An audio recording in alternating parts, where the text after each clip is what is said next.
Welcome to Nature's Newsroom, here at the heart of COP26. It's Ocean Day. I'm Helen Scales, and we are here to talk about how we aren't going to be able to solve this climate crisis unless we look to the oceans. I have two fantastic guests with me, Divya and Nawale, who is a member of the Arctic Angels. Thank you for joining us. And Hans-Otto Pörtner, who is one of the co-chairs of a working group at the IPCC. Thank you so much for your time. Divya, let's start with you.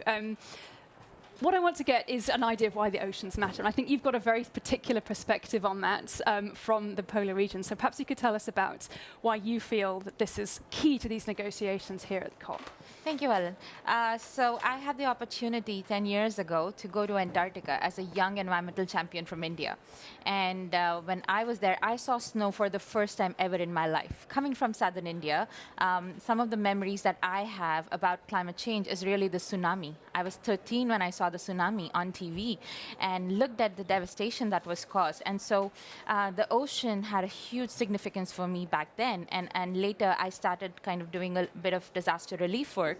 And I noticed that a lot of the coastlines in India are struggling with a lot more cyclones, and the frequency of devastation that's happening year on year had increased.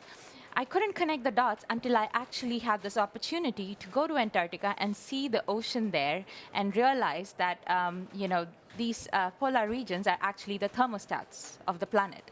And they are really the ones that really control and regulate a lot that's happening in our climate, but we are unaware of it.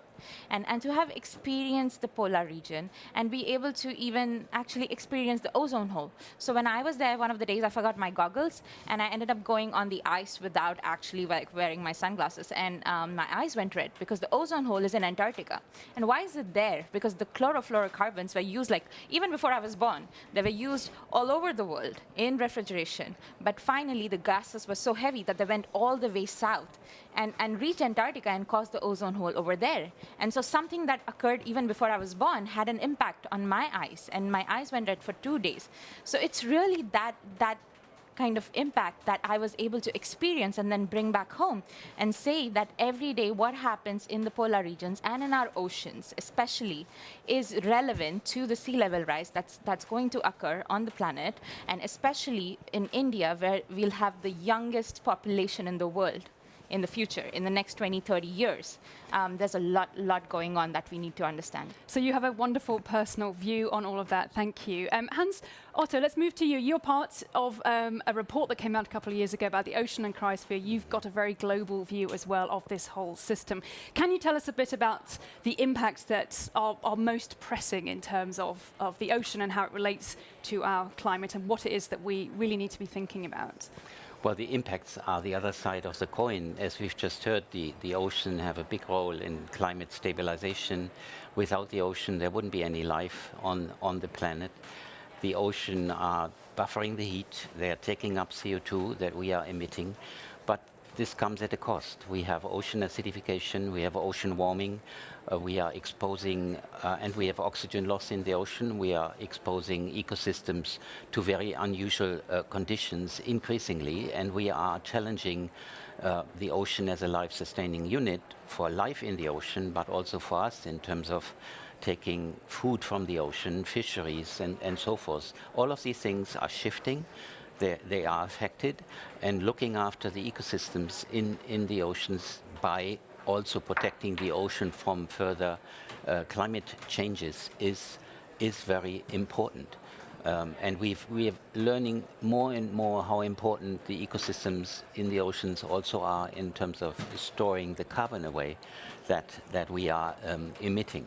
So our fish stocks are halved. We have hugely decreased the stock of whales. And all of these are important actually in carbon export to the deep sea, into the sediments, where we've just discovered that they are a huge store of carbon and have been in Earth's history, helping to stabilize the climate.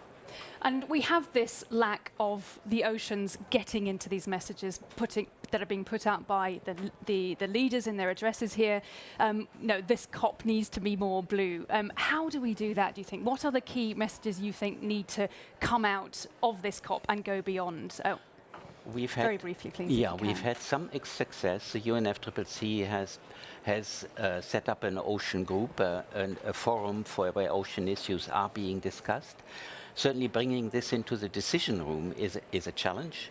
We have land challenges, we have ocean challenges. Everybody talks about the role of the biosphere, essentially, in terms of helping us with climate protection. We should look at land and ocean issues in similar ways, because these are the strongest allies we have in climate mitigation and also in adaptation. Fantastic. Divya, your final thoughts? I think one fact that I'm aware of, and I think Hans will also know this, but for every ton of carbon emissions, there's sea ice is melting at like 3 meters square.